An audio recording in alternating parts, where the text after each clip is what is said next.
35th episode of Directly to You here on youtube.com/directly to you, a Fanatics 4 podcast. That's right, this is the 35th entry here in our monthly podcast. No, but you can find it on Stitcher, iTunes, Google Play, Spotify, and a lot of places where podcasts are available. If you guys want to help us out, and since you guys know, like we said before, we helped Anchor launch their listener support program. If you guys want to donate anywhere between $1 to $10, feel free to do so. If not, that's fine. You can still join the Discord and talk to us, ask your questions frequently, so that way you guys can feel a part of the content, because that's what it's all about. And it feels good to be back with you guys. So what's up? A lot of stuff. We joined a new network. I don't even think you know much about that. That doesn't mean much on the outside yet, but ideally you'll begin to see the effects of that as we move forward. Right. Outside of that, just making videos and playing video games. That segues nicely. What have you been playing? Well, recently, a little bit. I just dabbled with it a tiny bit. Dragalia Lost. Nintendo's new mobile game that they made with what is that company called? Side Games or something like that. It seems pretty robust for a mobile game, right? But I don't know. I don't really have that much experience in that realm, so it could be just a thing of this is the same thing, but with a new skin or whatever. Yeah, right? yeah, true. So I'm not sure how what the consensus is on that. I haven't really been paying much attention to how people are reacting to that game, because I just I kind of wrote that off as soon as I saw it, because it's just not my thing, right.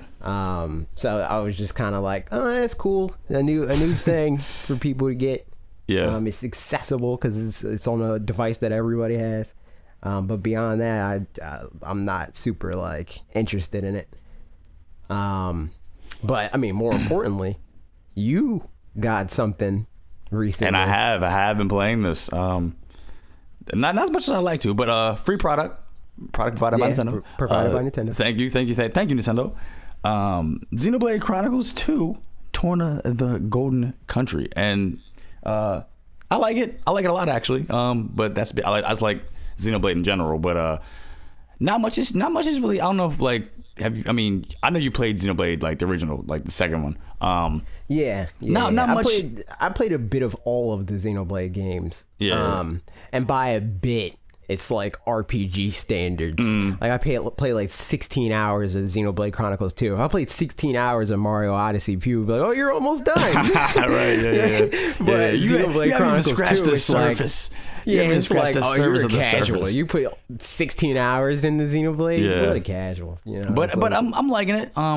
The combat just feels nice as it did previously in the other game. I'm just liking how this where the story is taking everything, how we're seeing it explains a lot as far as why this character, obviously it's so far in the past, and it's we're following. How far in the past is it? 500 years in the okay. Yeah, so it explains basically where Jin, and he's accompanied by this woman who he's I guess she's they're really, really close, and if you guys want to get it, I think it's out now for you guys to play. Yeah, it's out. It's out. So it's out I don't want to say too much, but yeah, $40 for the standalone, or I think the DLC or the season pass or whatever, that might be 30 or 20 or something. And that's the beautiful thing about it, is that it's a stand. You can jump in on this and still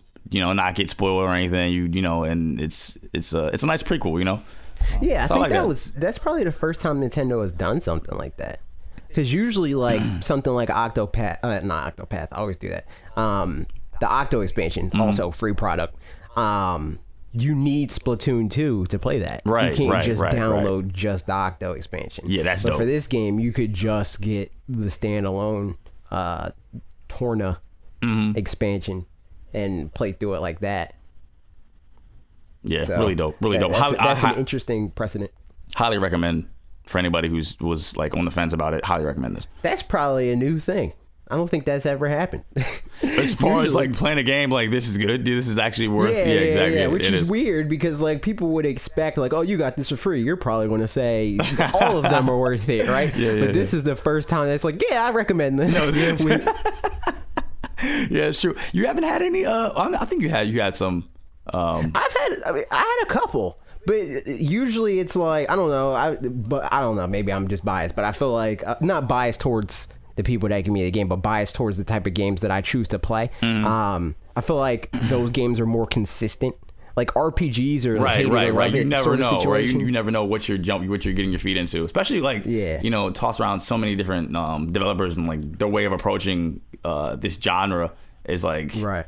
It's like you never know. I feel like it's weird because it's almost a combination of same old and different in a bad way, where it's like it has the whole like Tales Up thing going for it. Right. Like so many RPGs and JRPGs, less so regular RPGs now that I think about it. But so many of them rely on the same tropes and the same like progression systems and the same like that genre is so at least from my perspective. I don't know, maybe it's different if you're a super hardcore RPG fan, but it seems so one note. So it doesn't really surprise me that you come back with those reports of like, whatever. Right. But yeah. I know there's other stuff that I've been like messing with.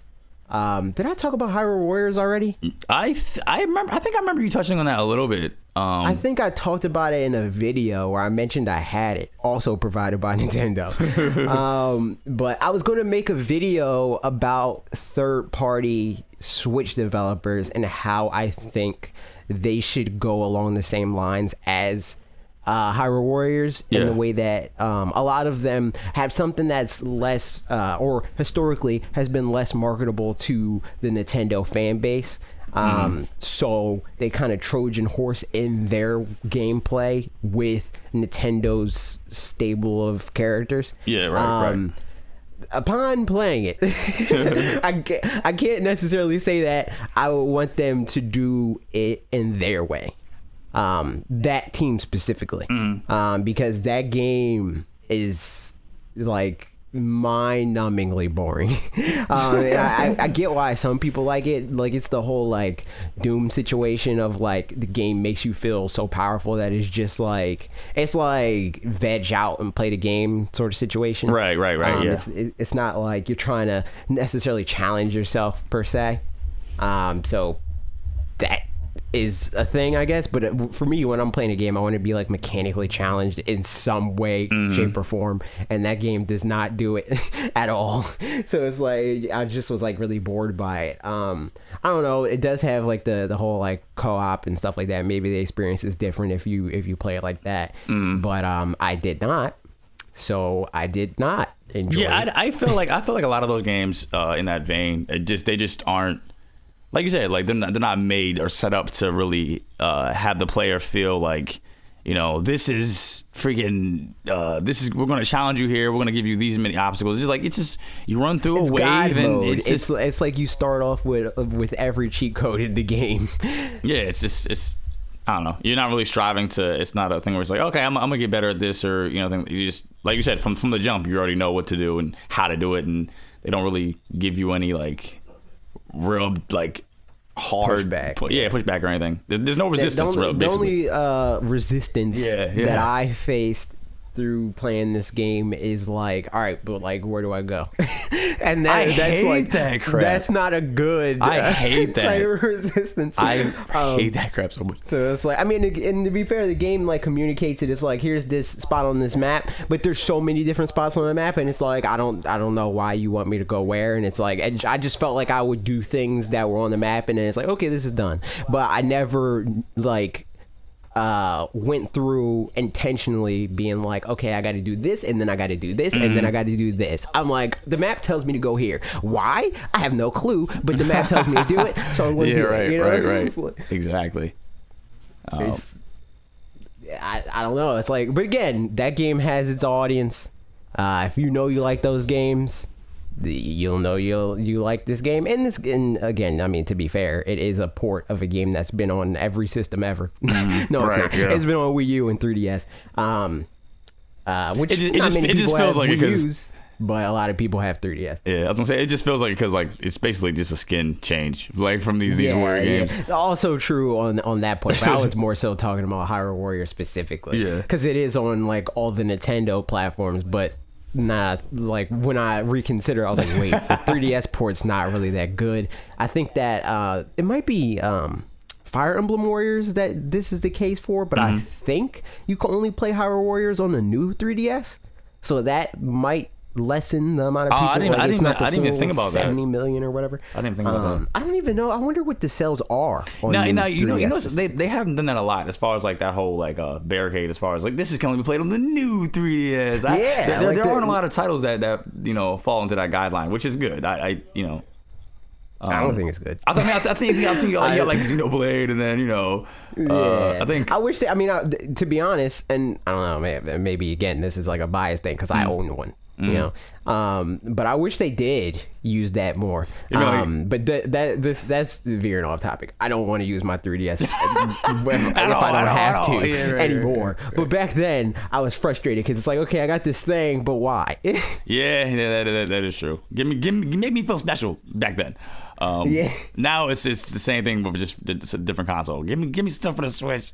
And speaking of Switch, is there a new competitor on the horizon? No. Yeah, no. I thought this was funny when you sent me this article. I'm just like, what? Because it's like, of course, any company is going to want to say that, right? When they have a console. And for context, this is Oculus's. Thank you for clarifying. Like, Oculus VR CEO is a CEO. Yeah. Their CEO or chief technology. This dude. That's not their CEO. Chief technology. Their CTO. Carmack, right? That's who said this. Yeah, that's him. He said that they're positioning their new Oculus. What is this thing even called? It says this Oculus VR. Freaking hold on. It's like a specific. Oculus Quest. That's what it's called. That's what it was. That's all-in-one VR solution situation, but it's like lower powered. So they're saying, or Carmack specifically is saying that he thinks that this is more to compete, or it's more suited to compete with Nintendo Switch at the power and I'd assume price point, but I don't know how much they're charging for this thing. I'm not sure if they announced it. I don't think it's in this article. Oh no, here it is, $400. Yeah, $400. Yep. So that's PlayStation 4 price, but matter of fact, that's PlayStation 4 Pro price. So he's saying it's competitive with Switch, but it's $100 more than Switch, and it's a lot more niche than Switch, and it's like, I think that the biggest limiting factor for anybody entering the console space is they have no IP. Like, yeah, it's like the device will launch with 50 games, but it's like, okay, it's like it just doesn't, whatever, I don't it's not like a thing where it's like I care. That's like it's like, okay, that's an impressive number, but is there quality there? Is there something that I care about? Absolutely not, and right. It just that is just in its infancy altogether. So I don't really see that even being no. It's just hard to do that. Like, I think the only company companies, there's a couple, to be fair, that could like break into the console space and succeed is like juggernauts like Apple or Amazon or Google, right. They may not have IP, but they have billions of dollars to just throw it around and say, you know what? We need some games. Let's buy EA. It's exactly. Like they can just like pretty much like buy most of the like third-party developers. Like obviously they wouldn't be able to buy all of them because that's a like a legal issue. They can't, like, you can't have a monopoly. But they have their pick of the litter, as it were. Like they could just be like, okay, which third-party dev are we going to just scoop up to grab their licenses and IP? But for someone like Oculus, granted, they have like Facebook's backing, so maybe that's something that they're planning on, but I just don't know if this specifically is part of Facebook's roadmap, is to become a console manufacturer. It just doesn't seem. I feel like the more appealing part of VR for Facebook is the social aspect of it. The idea of, hey, it's video call, but the next level of that, you know, like you're in the room. Exactly. You're in the same room, you know. It's like that's that's their whole like bread and butter is like they're not going to jump into this market. It's just right. They're not trying to have the next freaking Super Mario 64, you know, like that's not necessarily their goal with VR. I'm sure that they would not like object to having the next Mario 64, but I don't think that that's their like main goal with it. Yeah, exactly. So I just don't feel like they have what it takes to really compete in that way. And plus, VR is already like a super like niche thing as it is. I think PSVR is the leading VR headset right now, and it's at like under 5 million units, like significantly. I think it may have just hit 3 million. Wow. Maybe 4. I could be wrong on that, but I'm pretty sure. I know beyond a shadow of a doubt that it's under 5. Which is bad. It's good in the context of VR because everything that's VR sells bad. But if we looked at Wii U, right, a device that is $50 cheaper, you know, or like at least now, you know, like when it first released, it was $50 cheaper than VR or this VR headset, and it's like this all-inclusive thing. And that sold 13 million, and people were like, "Oh, this is terrible." Right? Exactly. But you have this one thing that is like a whole nother market as far as like the cost of entry for games or experiences, and they're significantly cheaper in that way. Like a Wii U, in the beginning, it's like there's more stuff that you have to invest in, and it's more money that has to be spent, and they still sold more. Versus VR, where it's like you have this one thing and then from there you get a whole bunch of experiences for $10, $15, $20 and it's still not like taken off, especially since it's supposed to be like this thing of like, this is a utility now, like this is bigger than just games, you know, like this is a part of your life, and it's only sitting at 3-4 million units. Right. Like, exactly. It just that's not super impressive. Yeah, we got a while to go before that's even like it's a way off. It's way off. I feel like the only way that VR is going to take off is it needs to be this and that. It needs to be all in one. I don't want to be tethered to literally anything, and it needs to be under $200. That's the only way I think VR is going to like take off. It could be successful question mark at $300 if it's like if it has like really compelling software, but just based on what it is now, it needs to be untethered and it needs to be under $200. Yeah, there's just not enough there to warrant the. I just wouldn't pay for it. And I mean, and that's like across the board, like for any of them. You know, I just wouldn't do it. It's not a lot there. There's definitely not a big enough argument.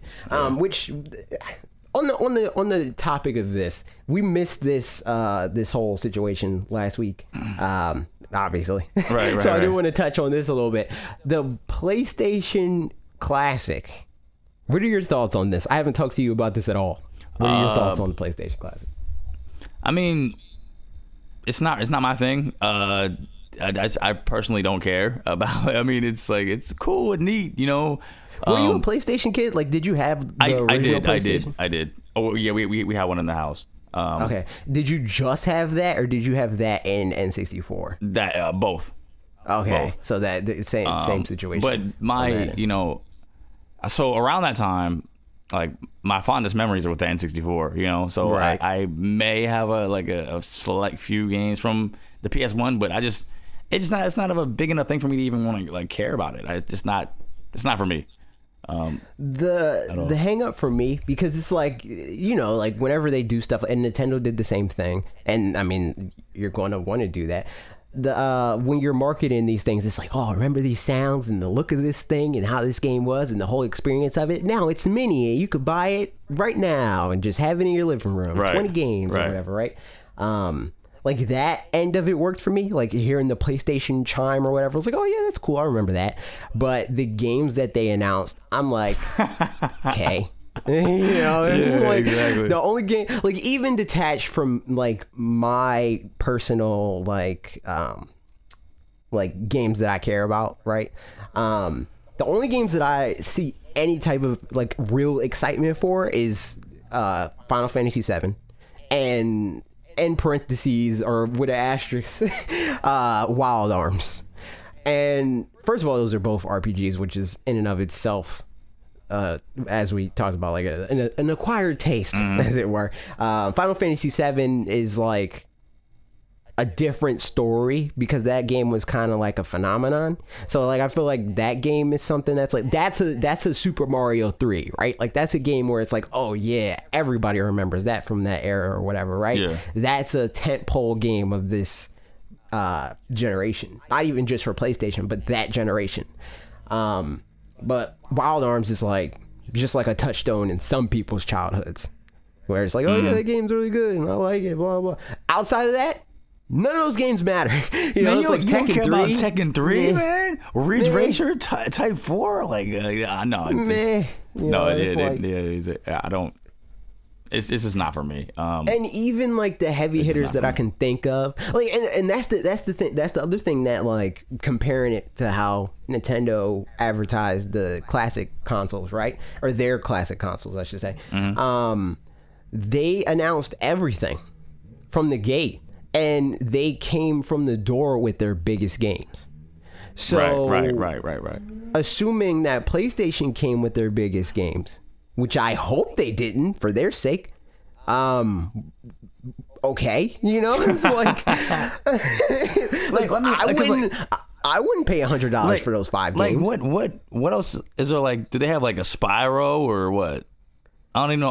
I can't even remember what was on the original. Spyro was on. I would say. See, my the lineup. I'm not going to name all 20 games.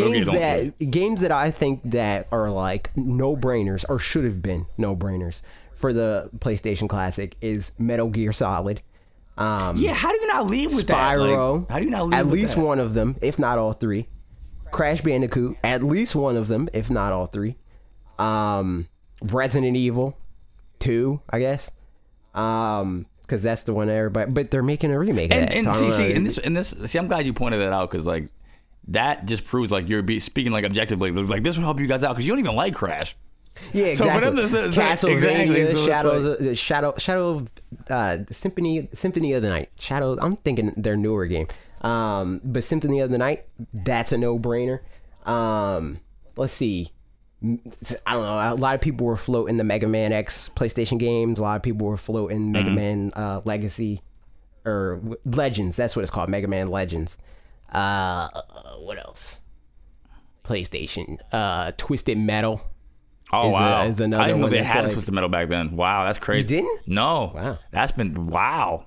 Yeah, I think the first one started on the first PlayStation. Yeah. Oh wow. Okay. Tony Hawk Pro Skater. Oh my, that's like, are you serious? Oh, okay, all right.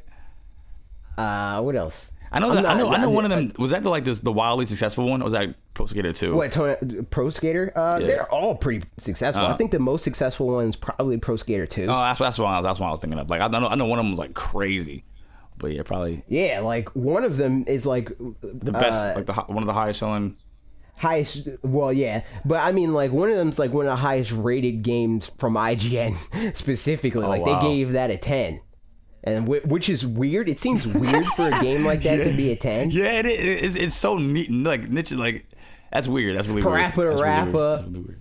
Gran Turismo, which again, that's another game I don't care about, but I know a lot of people do. Final Fantasy Tactics, a game I don't care about. A lot of people do. Silent Hill. Xenogears ? I don't know. That's on here. Crash Team Racing, that would be cool.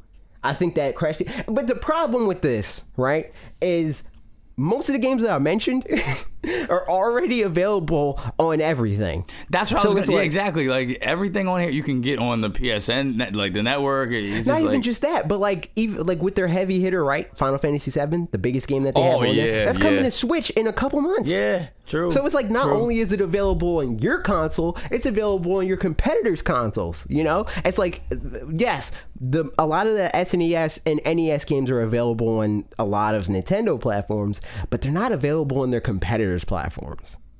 That's a huge leg up that Nintendo has for the outside of the like Sony's gonna get ready to release the comparatively iconic. They're gonna be like PS2 Classic. Watch, and it'll be like next year. And I can't even see. That's the thing. Like a lot of the games that, like some of them come off the top of my head, and then it's like, okay, I got to go back and think about it. Like the Parappa the Rapper, like the fact that didn't just come up to my head, like that says something about either. I don't know, maybe it says something about me. I think it says something about their library. That was one of their flagship titles back then. I mean, I didn't even think of that freaking crap because whatever. Because it's fine, but it's not a Mario, it's not a Zelda, it's not a Donkey Kong, it's not even a Kirby. You know what it is? It's one of those like that's good for you type of thing. Exactly. It's one of those things. And it's I don't know. So many kids, including us, have grown up with PlayStation. A lot of kids grew up with only PlayStation. Mm-hmm. That's the perspective that we're missing.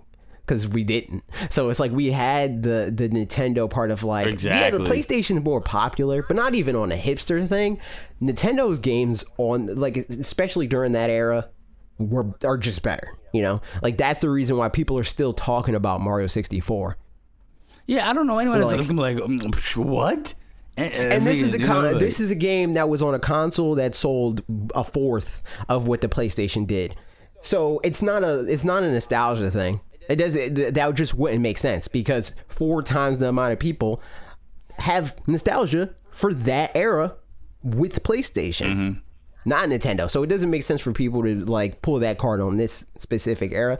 The games are just better. Like you're insane if you say that Crash Bandicoot is better than Super Mario 64.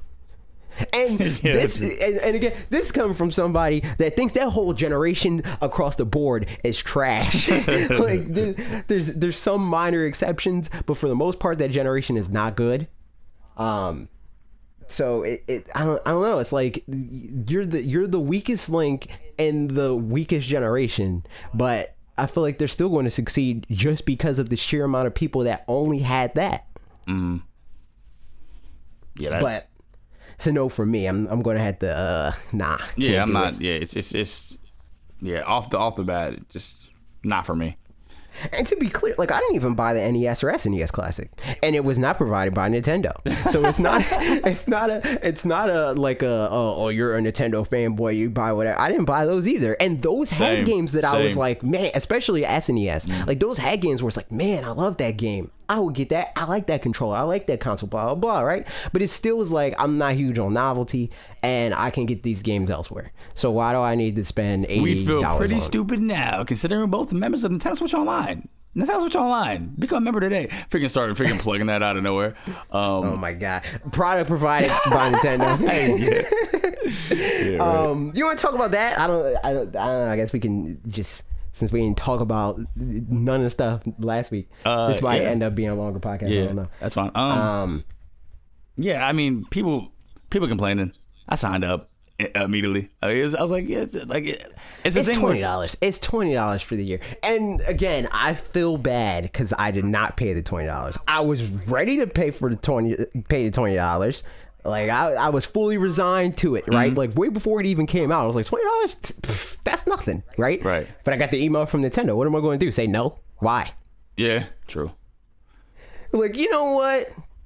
I'm going to say no to that just to prove a point. You know, it's $20. Like if people at large were really going to call me on that, I wanted to do a giveaway for it because again, it's $20, whatever. But. It really doesn't matter, you know. Like at large, I feel like people just wanted to look for a reason to complain. Like I'm looking at this the way a Dragon Ball fan might have looked at Xenoverse 2 for the Switch. Like, okay, I'm gonna get this as an investment toward what I can get in the future, which is and that's Dragon Ball exactly Fighters. What I said because I was on Wolf Den Live the week that this came out. Yeah. And I was talking about how I view this as like an angel investment of, okay, I'll give you this money now in hopes that the thing that you produce gets better. Because I know that in the event that this gets a lot of, like, it has a big penetration rate of like, okay, 10 million Switch users now are active on Switch Online and they're paying subscribers or whatever, right? That's going to be a bullet point in their investor meeting. And then next year, if their investors hear that their subscribers are upset and people are unsubscribing and that number drops to 5 million or even 7 million or even 9 million, they're going to be like, why is this not only is it not growing, but it's declining? You got to fix it, you know? So it's like their hands are to the fire at this point, right? Or their feet are to the fire, as it were. Before, they didn't have to do anything because it was just a free thing, right? Like, it was like, okay, whatever. Like, Smash Brothers is laggy. What are you going to do? Not play it? Exactly. Right. You know, that's the thing. Like, yeah, like, even though it's a small amount, you know, it's a very small amount. People are still paying, you know, and with that, you know, there comes an obligation, or you know, it's like, okay, we gotta, you know, make this worthwhile, you know, or to what it is. Because and like, it's a small amount for us, but for them, they get 5 million people to pay $20. Exactly. That's $100 million. Yeah. That could just evaporate if they're not like pleasing people with it. Yeah. So they're now obligated to make it worthwhile. Exactly. And I think they'll do that. So I don't really, you know, I don't look at it for like what it is now. I just look at it like for what it could mean in the future. Like, you know, if enough of us support, we all band together, and, you know, we'll get a lot of great things out of it. Right. Plus, I mean, what are you going to do? Again, not play Smash Brothers? Exactly. You're just going to be like, oh, no, I'm not. You know what? Yo, that should have been their freaking their whole like slogan for it. I feel like that would have caused a lot of backlash. if they're like, you know what? Online is $20. What are you going to do about it? Not pay? They would have got a lot of backlash. Is it more games, more features, more fun? What are you going to do? Not play Smash? Like, not play Smash Online? If we can put that in the bottom. People are like, oh, okay, well, you convinced me, okay. Yeah, it's like, you know what? I'm mad about it, but it's true. Exactly.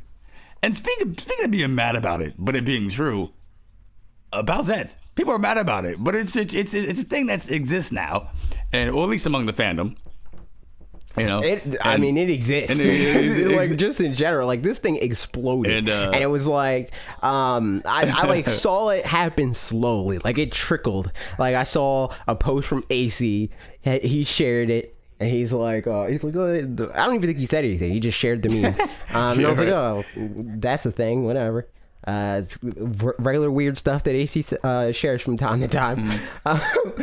And then I started seeing it on Twitter. One day I saw 3 posts. And I'm like, there's coming more of it. And the next day I saw maybe 20 posts, and then the next day it was half my timeline. Then it was everybody in my timeline. So it's like, I was like, okay, all right. And I'm planning another video, still going to come out. I was making a Yoshi video. I had the thumbnail, I had the script written and everything, getting ready to record it. And I'm like, wait. So I wanted to message you, or I did. I messaged you and I was like, do a Bowsette video. And I was like, I'll just do it because you're going to like take too long. You might not hit all the beats that I want to hit. So I was like, I'll just do it. Yeah. Plus, you want to hit that like when it's, you know, have it be current. You know, like that. Right. That's why I said you would take too long because your video comes out on Thursday. Yeah. So it was like, I'm gonna, because even I was like, I felt like I was going to be on the cusp of like it ending, but it's like it was like it's a resurgence even now because more information is coming out about Nintendo thought about doing something similar to, I mean, even what I said, where in that game though, Bowser was going to use Cappy or some hat similar to it to take control of Peach. So they had their own Bowsette. It doesn't look like that. It's like the more like the, you know, like the orange haired version. Yeah. But they did the same thing, and there's a lot of people in the comments on my video talking about Nintendo would never do this. This is blah blah, and you're just trying to appeal to the waifus and stuff like that, which I thought that was very weird, because I felt like my whole video, I said several times like, I don't want this to be sexualized. I want this to be a thing that's steering it away from that narrative and just taking like a design that has potential and, you know, like cleaning it up, right, making it more friendly to, you know, give it that E to E10, you know. The idea sound, you know, it's not a thing. Like somebody was like, oh, I don't want, and I don't even want to get into what they said, but they said something. They made it like a, you know, like a political issue. Let's just say. Okay, yeah, it makes sense. I know you're going with that. I don't even think that Nintendo's thinking about that when they make a character. Like Toadette is genderless, so. Toadette turning into Peach is not a thing of like, oh, she's a girl and she also turned into a girl, so that's fine. You know, it's like, no, Toadette is just called Toadette, but they said canonically that Toads are all genderless, so it's not any different with Bowser turning into a approximation of Peach, not Peach in every way. Like, why does Bowser's gender or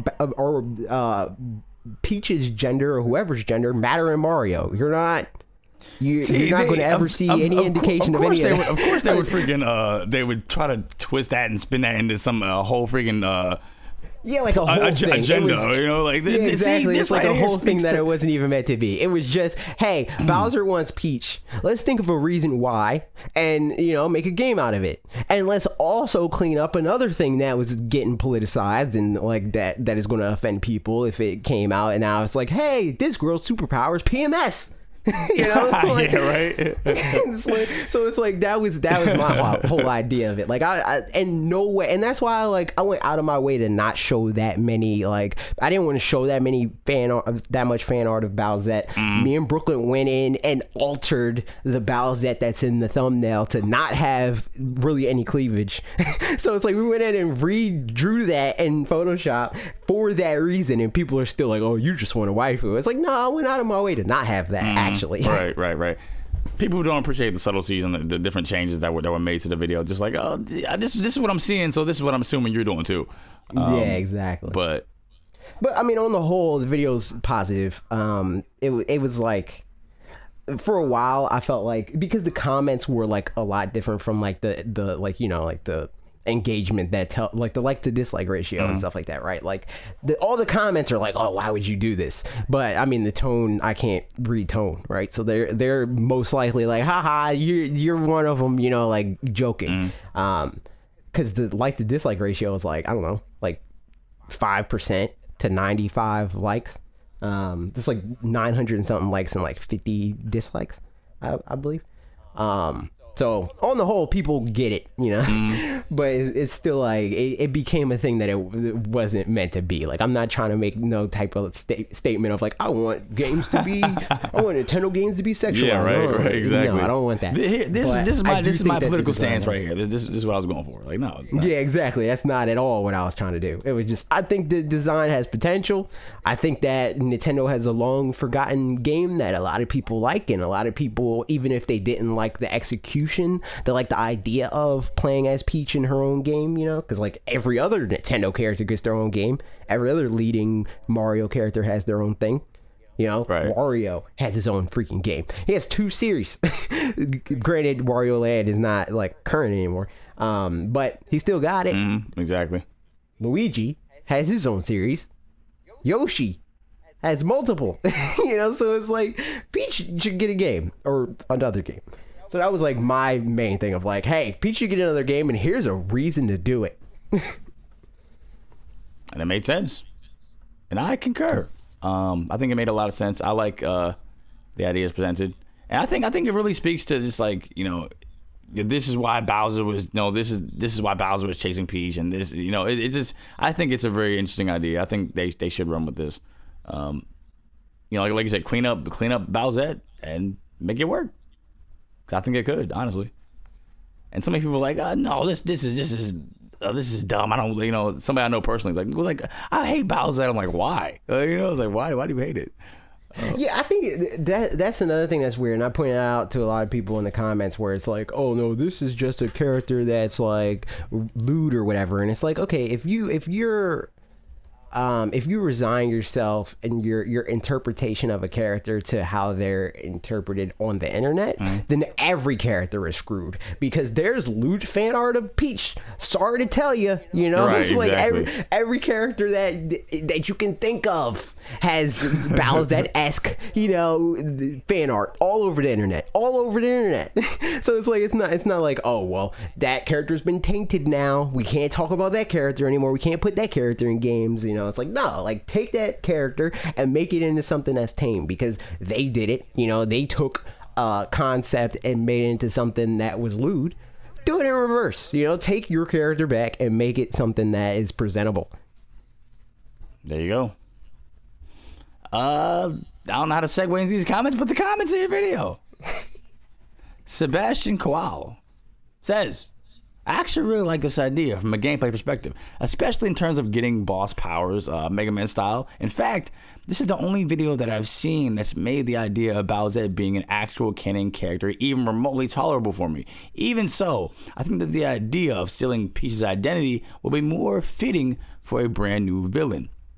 My first thought is a witch, mainly because this sounds like the exact sort of thing a Cacoletta-esque character would do, than just jumping on the let's sexualize Bowser bandwagon. This sounds extremely hypocritical coming from my mouth to me, because I've actually in the past fantasized about a game where Bowser would use black magic to disguise as Mario and turn the kingdom against the real one. Thinking back on it, it was eerily similar to Sunshine. But for some reason, I just really, really despise the idea of Bowser posing as a scantily dressed goth princess. It just doesn't fit him at all. This falls under a lot of what I said, where it's like, I don't think that the idea of Bowsette is inherently sexual. I don't think that the idea, especially how I presented it, I said, I think that Bowser should try to frame Peach. Peach isn't a lewd character, so all of a sudden he's just going to be scantily clad now. It's like no, like have the basic idea of like work, because Mario characters are stupid. They're gonna be like, oh, those are some cool horns, like I don't know why you're wearing those, and then that's just going to be the only distinction of this is Bowsette.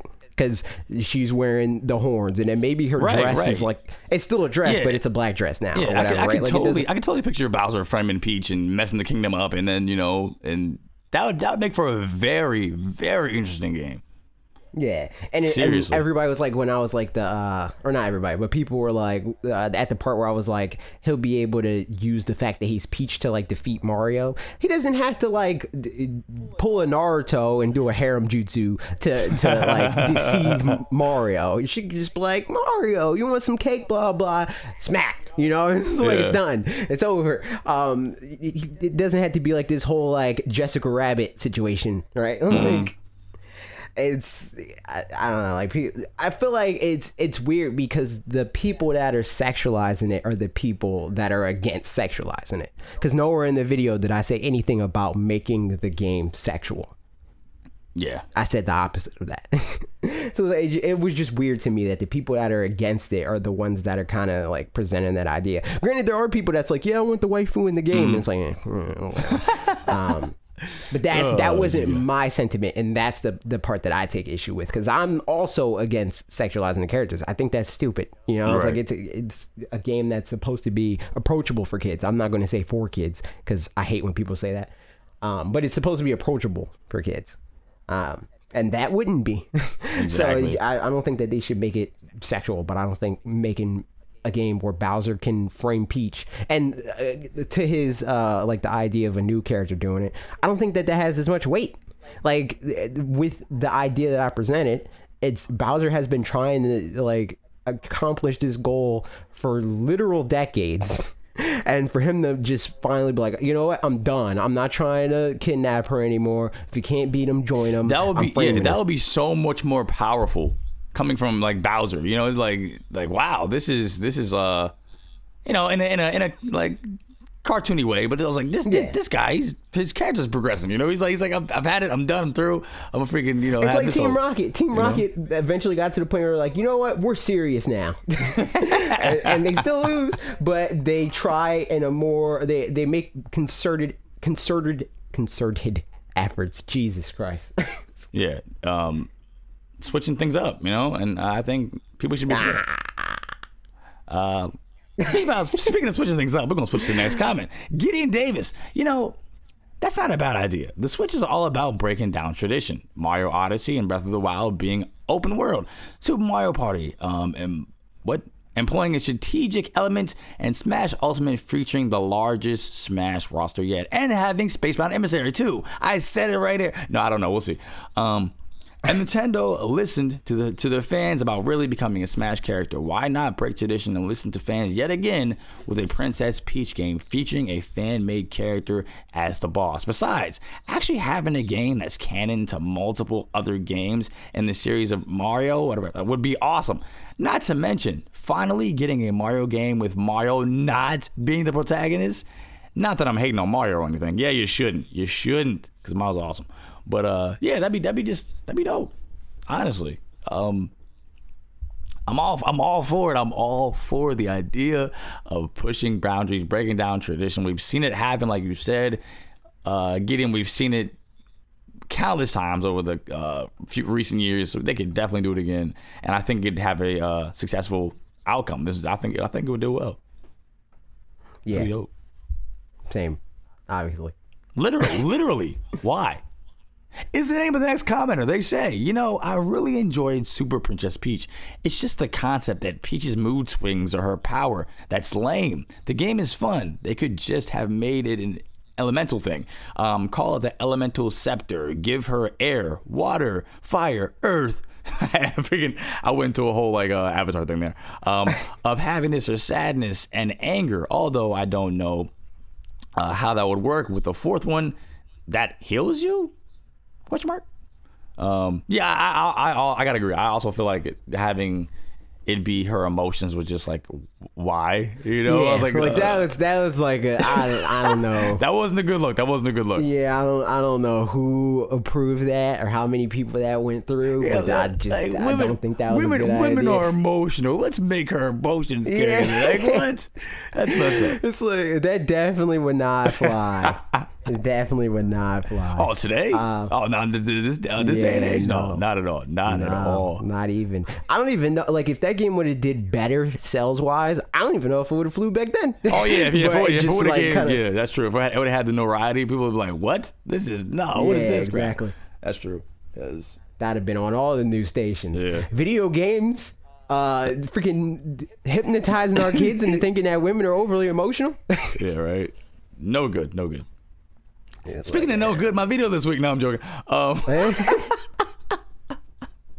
Star Fox is definitely a hit or miss. Star Fox videos are definitely hit or miss. Just like the series itself. Yeah, just like. No, I feel like Star Fox videos aren't hit or miss. It's just you gotta be strategic about when the release. Yeah, that's true. Because it's like nobody's thinking about Star Fox right now. Every once in a while, maybe after Starlink, when Starlink is out and everybody's like, "Oh, this is a great game," but I just don't feel like a lot of people. There was a lot of buzz for that game. Yeah, true. Star Fox, like the only Star Fox video that did good on its own merits of like, this is Star Fox and it's doing good because it's Star Fox, was off the heels of like the big news. Right. Is Retro making the Star Fox game, and is it like this hard left turn or whatever? Exactly, and that was just so fulfilling, just to be like, okay, this is current. It's current, and it's something I really want to I'm passionate about talking about. So it was like, let me just freaking shatter all you guys' freaking dreams with this video here. Yeah, so that was cool. Do you have any thoughts about like just the video in general about Starlink? I mean, I agree. When I saw Starlink in the first place, like before I even like did the whole deeper dive of like, oh, like what is this game really? I was like, yeah, like 100% they should take notes from Starlink and like really push this in their direction and maybe even give it to Ubisoft and just say, here, not as a Ubisoft franchise, but let them handle the game. Right, exactly. Like in an Insomniac, Ratchet and Clank sort of relationship. Exactly. Perfect example, yeah. Like I feel like that would be a really good solution to fixing Star Fox. and making Star Fox into it's like a happy medium. You know, it's like it's what everybody else wants in terms of like, oh, it's really good dogfighting and stuff like that. But it's also what we want, and the making the expanded universe more of a thing, like in the gameplay, and that being good. Right. Exactly. So yeah, I mean, it's like this game is kind of like, or at least like the info that I have on it, it seems to be like No Man's Sky, but like less. It didn't let scope get away from it, right? Like it didn't give itself enough rope to hang itself. It's not like so boundless and it's empty and there's nothing to do. You know, it's like that. You have your objective. You have your, you know, it feels like a game rather than just a $20 or not even like a $15 game where it's like back then it was $60. You know, it's like it's freaking overly priced for no reason.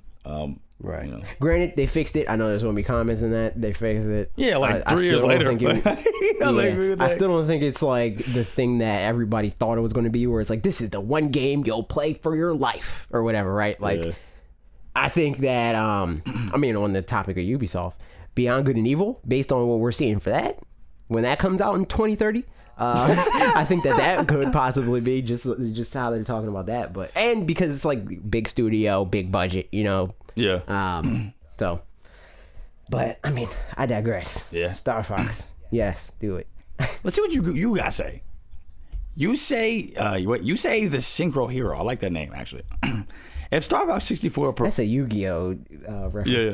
If Star Fox 64 perfected the style introduced by its predecessor on the SNES, could Starlink unlock the next step in the progression? Heck, like many others have said, let Ubisoft handle the next Star Fox game. LOL. LOL. I love Star Fox 64 and even the 3DS remake, but I even gotta admit, besides the open anime movie, the character dialogue, Star Fox Zero just didn't click with me. That makes two of us. I'd like to move from Star Fox 64 to 256. I guess that was like okay. I get it.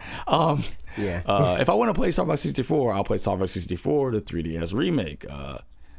Smiley face, like give us a sequel. Technically, we already have a few. Like what happens after dealing with Andros and stuff years later. Even I get what you're saying.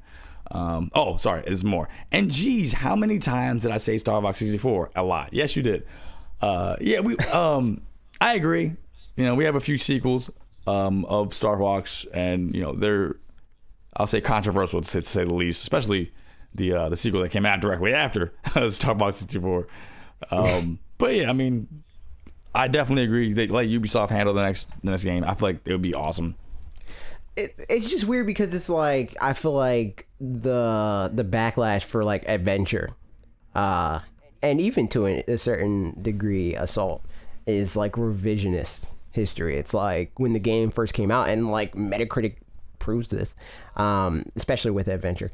Like when it first came out, I was like, oh, this is awesome. This is a great game. Like I love that they did this. And then years later, they're like, oh, this isn't my Star Fox. You know, like make it just a rail shooter and stuff like that. And it's like, okay, but like that doesn't work. They didn't really get their chance to do the whole SNES to N64 transition with the like adventure formula, where it's like, all right, this is or assault formula, right? Exactly, yeah. Where it's like, all right, this is rough right now, but this is more so like presenting the concept of you can do on foot and in air missions and stuff like that. But next generation, we're going to take it and really flesh it out and make both sides of that experience. Yeah, you're right. We never worthwhile. We never did see that next level in that progression. That's true. It's like it was just assault and then, like, you know, and then like I said in the video, we could definitely see a perfected version of that. You know, we could definitely see a better control of the assault. Yeah, because there's so many like how many games let you walk around and then also get into a vehicle? Exactly. Like people act like that's some type of new concept where it's like that wouldn't work. It's like, how many games do that? It's like, you know what you're asking of them? They're only one studio. Jeez, like, you know, it's freaking crazy. But this is only one of the most recognizable IP in the world. How could you ever ask them to do what indies have done? You know, it's like, how dare you? You know, the gall, the nerve. Francisco Prata. I don't know how to say it. I'm sorry, I'm gonna butcher that last name. I'm not even gonna try. It looks fine. Though who knows? It's still not a true Star Fox title. It's not like Mario plus Rabbids where Star Fox is entirely involved with the Starlink characters. There are a few missions, but not the entire game. If it was that way, Starlink would have been a Nintendo exclusive and also not going on PS4 or Xbox One. It's more intriguing than Zero ever was for different reasons, but I still kind of want to see more than just a couple missions that are flying around. Plus, what's the base game without Star Fox brand attached? That is true. I feel as though, I just don't feel like there's any reason to get the other versions, like people are going to... I feel like he's saying that in a negative way, though. I feel like he's trying to say that, clearly Star Fox's inclusion doesn't matter because if it did, then the other versions wouldn't exist. Which I heavily disagree with, because I feel like when you approach a studio or an OEM, like a console manufacturer, and you say, hey, I have this game, it's going to release on other platforms, a lot of them, when you're trying to pitch that to them, are going to be like, okay, what are you going to do to make this matter on ours? Very true. Very true. Nintendo just had more...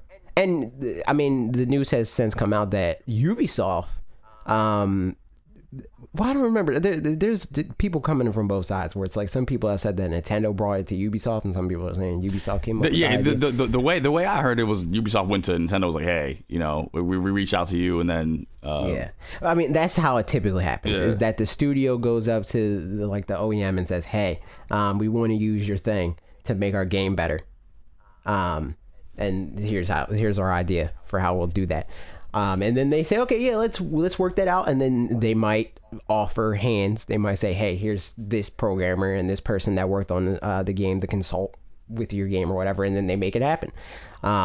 Based on what they're saying, Star Fox is completely integrated into the game. Like, you can use Star Fox in every mission, and they interact with Star Fox in every mission.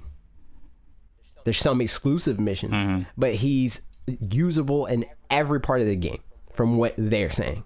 You heard it here. Starlink Nintendo Switch version is the definitive version. Get it? I just feel like I don't even know why the other versions even exist, even outside of that, because I just feel like it's a Nintendo game. Where it's like it's a Nintendo game in the sense that those types of games do best on Nintendo platforms.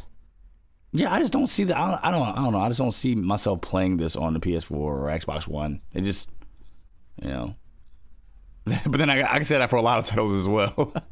Where it's like, I'd just rather play it on my handheld mode. So that's my thing.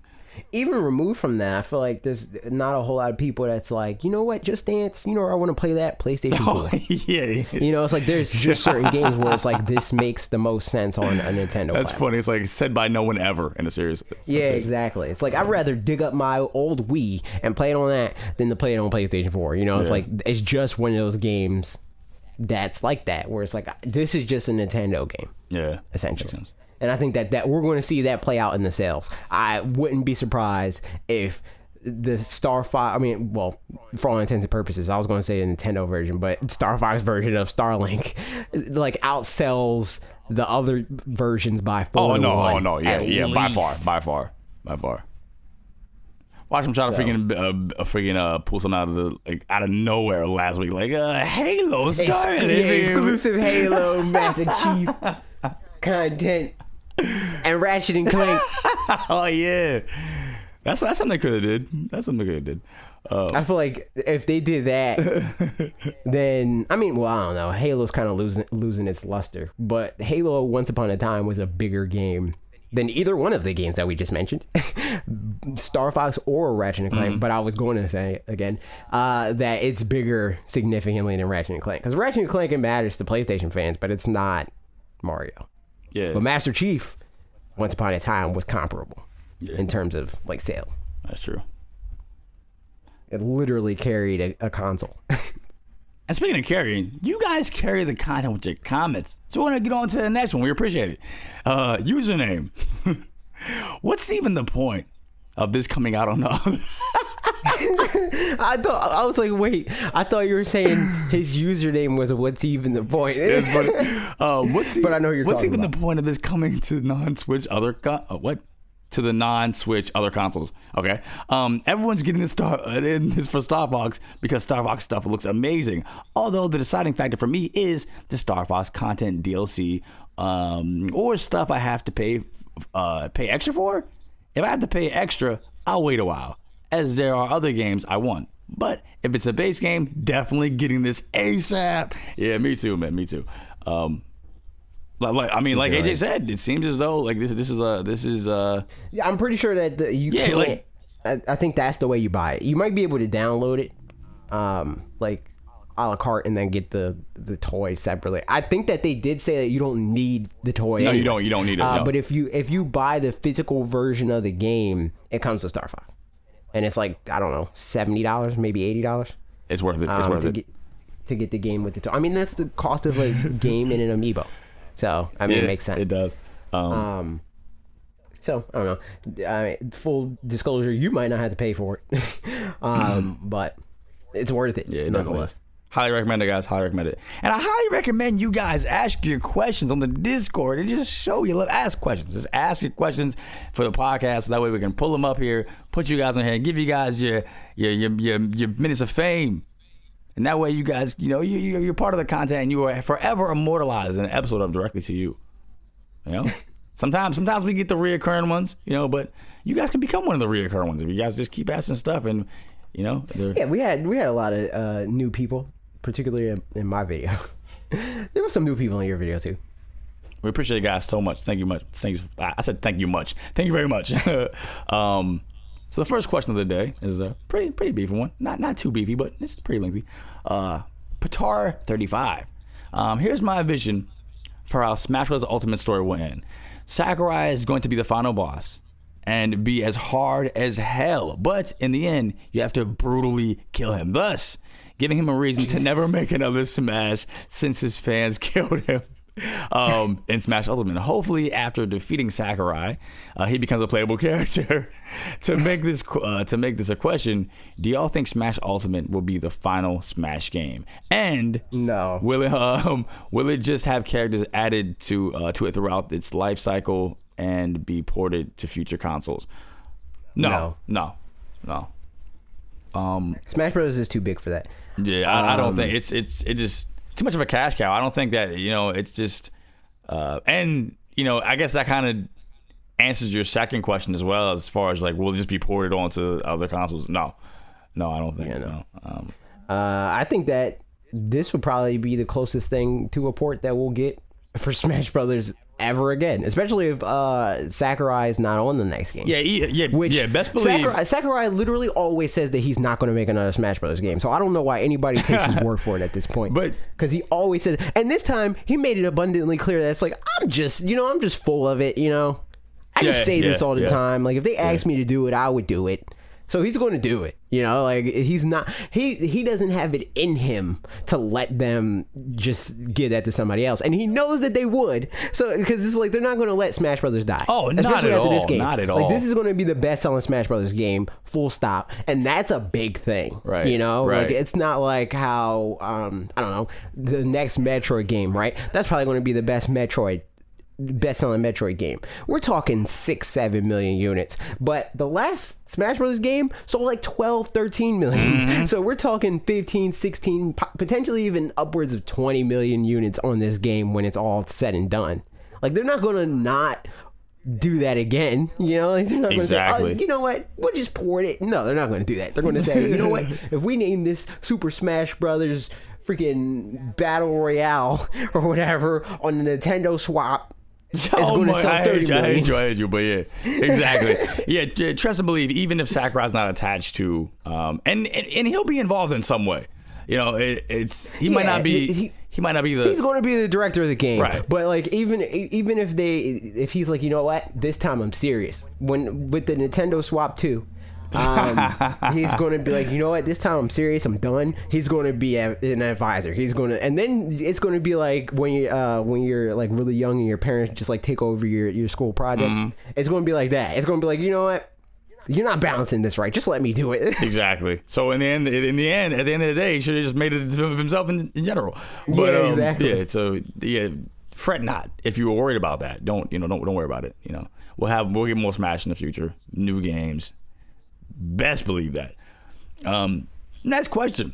BF 2001 times Falcon. Have either of you begun paying for Switch Online yet? I started my free trial, but really, I think I'm gonna wait till Ultimate comes out. Also, I main Doc. Okay. Fight me. I'm calling both of you out. Hashtag Team Logan. Hashtag Team Jess. Hashtag F02K19. First of all, how dare you? Second of all, how dare you main Doc? I know, terrible. How dare you do anything that you just said? Any of that. I have not started paying for it because, as I said, hashtag free product provided by Nintendo. FTC, don't kill me. So I haven't, but you have. I had no hang-ups. There was nothing in my mind. It's like, maybe I'll just wait for this, right? Like, I did initially get the free trial just because that's what Nintendo told me to do. They were like, hey, we're going to send you the key, but we might not send it to you. We might not be able to send it to you till the next day. So if you have to like test it out for any content or whatever, just get the free trial and then redeem the code the next morning. It's like, all right. So I did that to like play it before I went on Wolf Den Live, and then they sent it to me, and then everything was everything. But yeah, no, I didn't pay for it, but I'm willing to. Yeah. Magler 10,000 says and asks, what do you want more? Half-Life 3 or Mother 3? Mother 3. Mother 3. Easily. I don't care about Half-Life 3 even a little bit. Yeah, not because like it's because I never played the first exactly. two. I never grew an attachment for it. It's just a thing that exists that I hear a lot. It's a meme. It's just a meme for me now. Half-Life is what Bowsette is to a lot of people. It's like, oh, it's just a meme. It's like that's what Half-Life 3 is to me. Where it's like, it's just a meme. I'm in the same boat. I've never played either the first two. I just don't care. And honestly, like I feel like even if I did play, I feel like my interest would wane over time, and I just wouldn't care. I mean, Mother is like, I just want that so bad. I want that so bad. I feel like for Mother, that series is something that like, at least us specifically, it's something that we just tried on our own accord. Where it's like, oh yeah, this seems like it's in my wheelhouse, versus Half-Life. If we were to play that, it would be something that we played because it's like in the zeitgeist and everybody's like, man, everybody's played Half-Life. Everybody wants Half-Life. Exactly. Again, it's a meme. Right. So like, I feel like we would not like it as much as most people think we would, because those expectations would be set there where it's like, oh my God, this game is the Lord. And then we play it and it's like, it's fine, It's like, I feel like that would hurt our view of the game with these like crazy like expectations set for it. Yeah. Plus, exactly. It's like a lot of it has to be like the thing of like it's of its time. It revolutionized a lot of things and a lot of stuff that's in games now. It started there or whatever, which is like all well and good back then. But now it's like it doesn't come off like that. It just comes off. It's again, even though like I acknowledge that it came from the game, it comes off as generic because it's like, okay, everybody else has already done this again, but better. Yeah. So. Yeah, I just wouldn't care about it. Wouldn't faze me. But what would you guys answers to any of the questions? You guys can comment them down below. What are you guys more excited for? Half-Life 3, Mother 3? Let us know that. Let us know a whole bunch of stuff down in the comments below. Let us know random stuff. And I guess that wraps up the podcast. Final thoughts, AJ. Santa is real. Half-Life 3 is not.